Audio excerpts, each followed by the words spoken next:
Hello दोस्तों, SSC uncle channel पे आपका स्वागत है। तो आइए दोस्तों, वीडियो को शुरू करते हैं। 1260 रुपये को ए, बी और सी में इस प्रकार बांटा गया कि उनके भागों में से क्रमशः 30 रुपये, 18 रुपये, 12 रुपये घटा देने पर शेष राशियों का अनुपात 974 हो जाता है। तो बी को मिली राशि कितनी थी, हमें बताना है दोस्तों इस सवाल में स्टूडेंट अक्सर ही कंफ्यूज हो जाते हैं या फिर इसे गलत कर बैठते हैं एग्जाम में, जबकि ये सवाल है बहुत ही आसान। देखिए दोस्तों, इसे कैसे करेंगे। यहाँ पे क्या बोला जा रहा है कि 1260 रुपये को ए बी सी में बांटा गया, ठीक है। और जो उन्हें जो भाग प्राप्त हुए हैं उसमें से ये राशियाँ घटा देने के बाद उनका अनुपात ये आ जाता है, ठीक है। तो इसे कैसे करेंगे, देखिए ये जो अनुपात आया है इसको घटाने के बाद आया है, ठीक है। तो पहले क्या करेंगे, इन तीनों राशियों को जमा कर लेंगे। तो कितना आ जाएगा, देखिए 18 और 12 को जमा करेंगे तो 30, 30 और 30 कितना आ जाएगा 60 रुपये। यानी कि कुल कितनी राशि घटाई गई है, 60 रुपये घटाई गई है। किसमें से, 1260 में से। तो हम भी यही करेंगे, 1260 में से 60 रुपये को घटा लेंगे तो कितना बचेगा, 1200 रुपये बचेगा, ठीक है। ये जो अनुपात है दोस्तों ये इसी के बराबर होगा, ठीक है। तो देखिए यहाँ पे ए, बी और सी को, यहाँ पे देखिए अब उनके पास कितनी राशि बची है, 9:7:4, ठीक है। अब इनका भी कुल योग कर लेंगे क्योंकि अब कुल धनराशि कितनी है, 1200 रुपये। तो इन तीनों को जमा कर लेंगे तो कितना आएगा, 9 और 7 16, 16 और 4 20 आ जाएगा, ठीक है।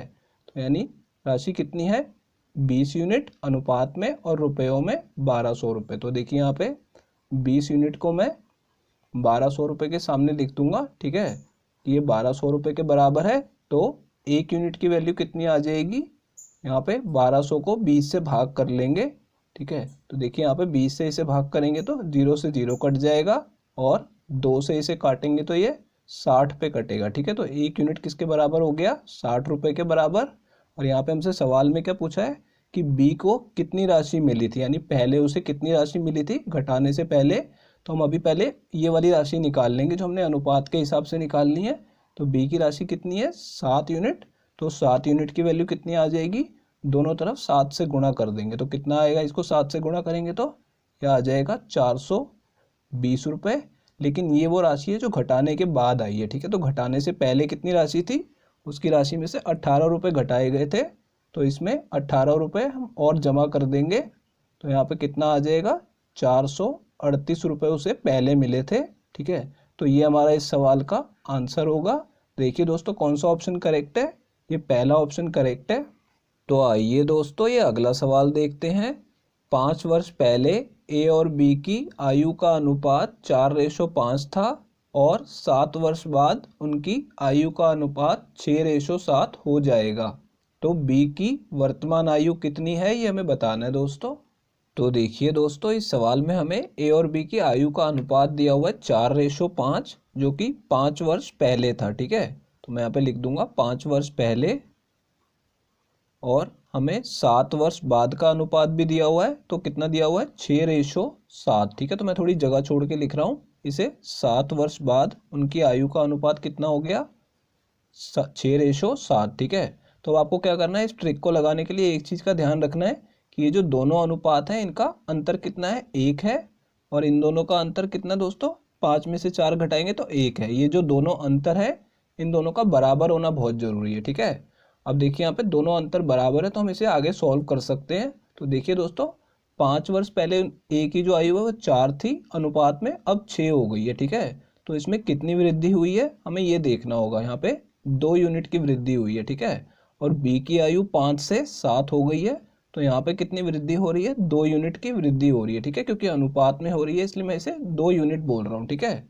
तो देखिए यहाँ पे 2 यूनिट की वृद्धि हो रही है।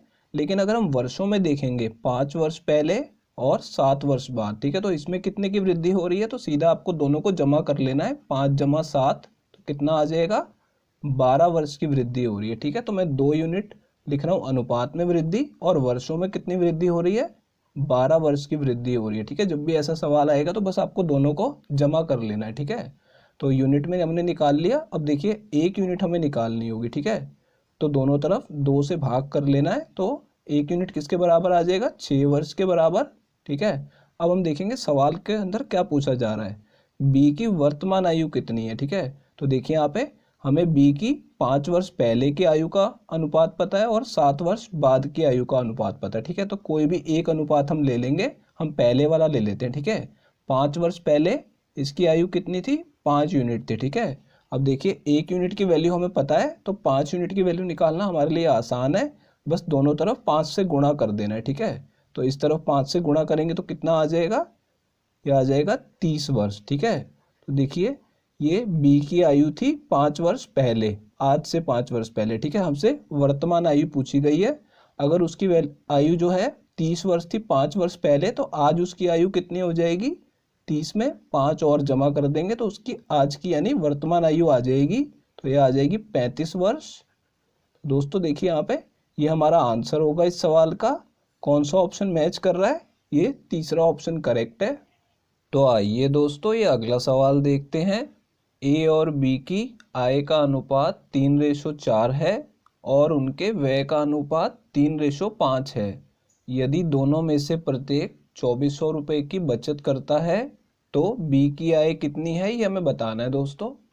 तो देखिए दोस्तों इस सवाल में हमें ए और बी की आय का अनुपात दिया हुआ है 3:4। ठीक है, तो मैं यहाँ पे 3:4 लिख दूंगा, ये इनकी आय का अनुपात है। ठीक है, और इनके व्यय का अनुपात थोड़ी जगह छोड़ के लिखूंगा मैं नीचे।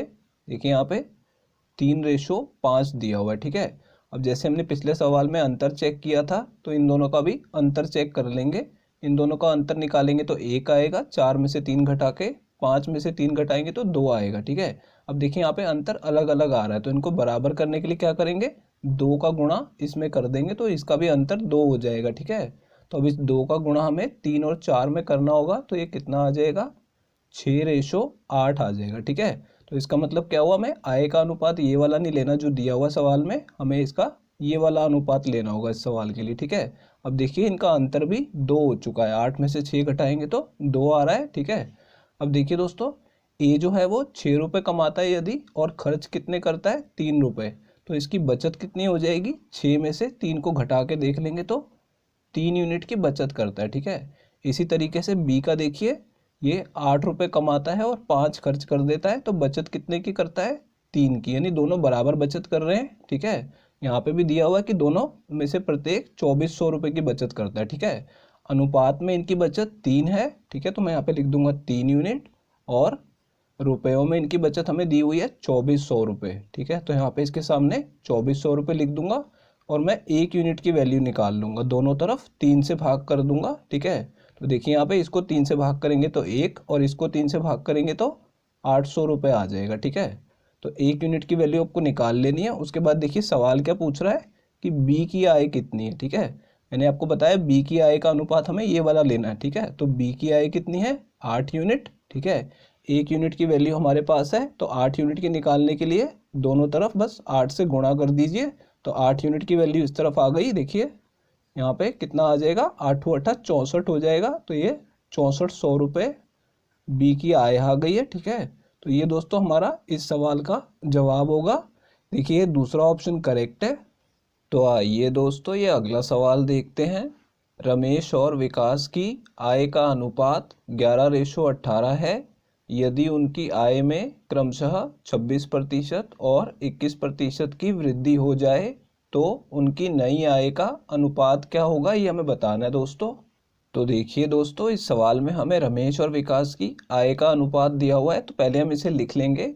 रमेश के लिए मैं R लिख रहा हूँ और विकास के लिए V लिख रहा हूँ। ठीक है, तो रमेश की आय का अनुपात कितना दिया हुआ है, 11, और विकास का 18 दिया हुआ है। ठीक है, अब बोला जा रहा है कि इनकी आय में वृद्धि हो रही है। ठीक है, रमेश की आय में 26% की वृद्धि होगी। ठीक है, तो इसकी आय कितनी हो जाएगी, 126% हो जाएगी। ठीक है, तो मैंने इसका इसके साथ ही गुणा कर दिया, और विकास की आय में 21% की वृद्धि होगी तो कितनी हो जाएगी, 121%। ठीक है, तो आपको इस तरीके से ट्रिक लगा के सॉल्व कर लेना है, और ये अनुपात हम लगा रहने देंगे। ठीक है, अब ये दोनों संख्याएं अनुपात में हैं तो इन्हें काट लेंगे, प्रतिशत से प्रतिशत कट जाएगा। ठीक है, अब देखिए यहाँ पे 11 से काटेंगे तो 1 आ जाएगा, और दूसरी तरफ 11 से काटेंगे तो यहाँ पे 11 आ जाएगा। ठीक है, अब देखिए ये यहाँ पे 18 से काटेंगे तो 1, और ये 18 सत्ते 126 होता है तो ये 7 पे कट जाएगा। ठीक है, अब देखिए यहाँ पे इस तरफ 7 बचा है और यहाँ पे 11 बचा है। ठीक है, तो ये पे हम इसे 7 लिख लेंगे और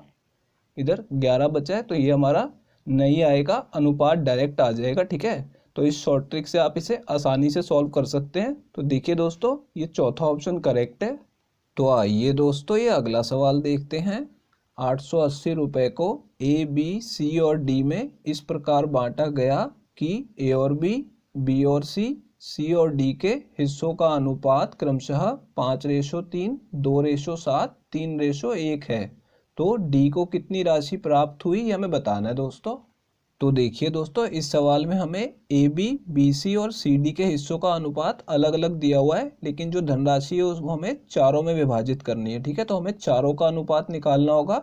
इसके लिए मैं आपको एक बहुत ही आसान शॉर्ट ट्रिक बताने वाला हूँ कि आप एक ही स्टेप में इसे कैसे निकालेंगे। तो दोस्तों इसे ध्यान से देखिएगा। यहाँ पे देखिए दोस्तों, हमें क्या करना है, सबसे पहले हमें ए का निकालना है अनुपात। तो क्या करना होगा, ये जो पहली पहली संख्या है ना, इन तीनों का गुणा कर लेना होगा। ठीक है, 5 दूनी 10 और 10 तिया 30 आ जाएगा। ठीक है, सबसे पहले हमने क्या किया, सबसे पहली पहली संख्याओं का गुणा कर लिया। ठीक है, अब उसके बाद ये पहले वाले अनुपात में से पहली संख्या हम दोबारा नहीं ले सकते। ठीक है, लेकिन इन दोनों में से ले सकते हैं पहली पहली संख्या। ठीक है, तो इसके हम क्या करेंगे, दूसरी संख्या को ले लेंगे।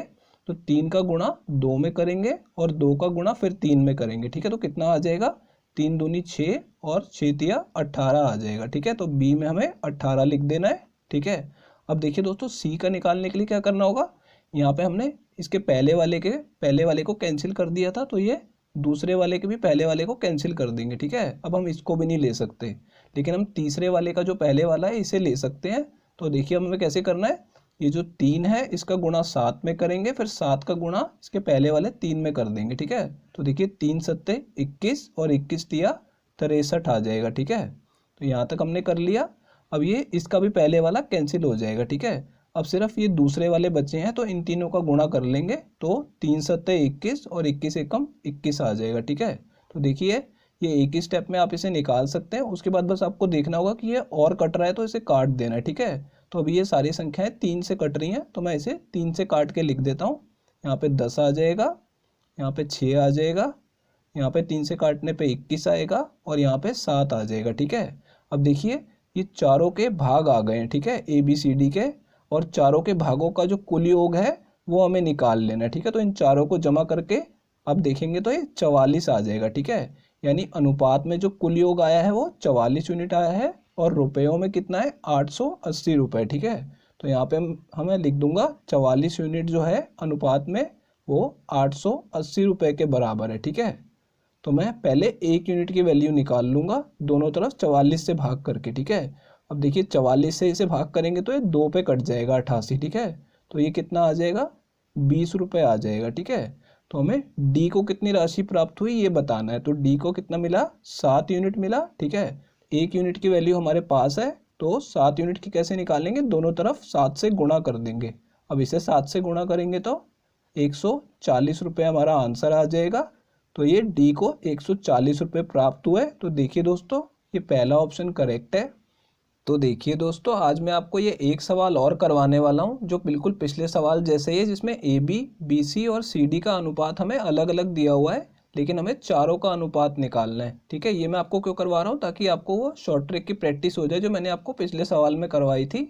तो देखिए दोस्तों, ये इन तीनों अनुपातों को मैंने लिख लिया है इसे सॉल्व करने के लिए। अब देखिए दोस्तों, इसे कैसे करेंगे, यहाँ पे मैंने आपको बताया था कि जो पहले वाला अनुपात है उसे निकालने के लिए पहली पहली संख्याओं का गुणा करना है। ठीक है, तो यहाँ पे देखिए 2 का गुणा 4 में करेंगे तो 8, 8 का गुणा 8 में करेंगे तो कितना आ जाएगा, 64 आ जाएगा। ठीक है, हमने पहली पहली संख्याओं का गुणा कर लिया। ठीक है, अब इसकी पहले वाली संख्या को हमने क्रॉस लगा दिया। अब इसका यूज़ नहीं कर सकते, लेकिन इन दोनों का यूज़ अभी हम कर सकते हैं। ठीक है, तो यहाँ पे देखिए इसकी दूसरी संख्या का यूज़ करेंगे, 3 का गुणा 4 में करेंगे तो कितना आ जाएगा, 12, और 12 का गुणा 8 में करेंगे तो 96 आ जाएगा। ठीक है, 12 8 96, तो मैंने ये सीधा लिख दिया यहाँ पे 96। ठीक है, अब देखिए ये बी का निकालने के बाद अब इसकी भी पहले वाली संख्या को क्रॉस लगा दिया। ठीक है, लेकिन अभी इसका यूज़ हम कर सकते हैं, तो इन दोनों की दूसरी संख्या का यूज़ करना है। ठीक है, तो 3 पंजे 15 और 15 अट्ठे 120 आ जाएगा। ठीक है, अब हमने तीसरी भी निकाल ली है, तो इसका भी पहले वाला क्रॉस लगा देंगे। ठीक है,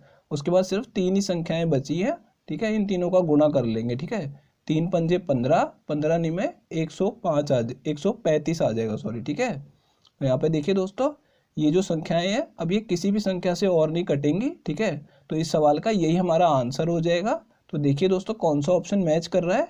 यहाँ पे ये दूसरे वाले में देखिए सारी संख्याएं मैच हो रही हैं, तो ये इसका करेक्ट आंसर होगा। दोस्तों अगर ये वीडियो आपको पसंद आई हो तो इसे लाइक कर दीजिए, और दोस्तों अगर आप लोग चैनल पे नए हैं तो चैनल को सब्सक्राइब जरूर कर लीजिएगा, और दोस्तों नोटिफिकेशन बेल को दबाना बिल्कुल मत भूलिएगा। तो दोस्तों इस वीडियो को यहीं ख़त्म करेंगे, आपसे मिलते हैं अब अगली वीडियो में।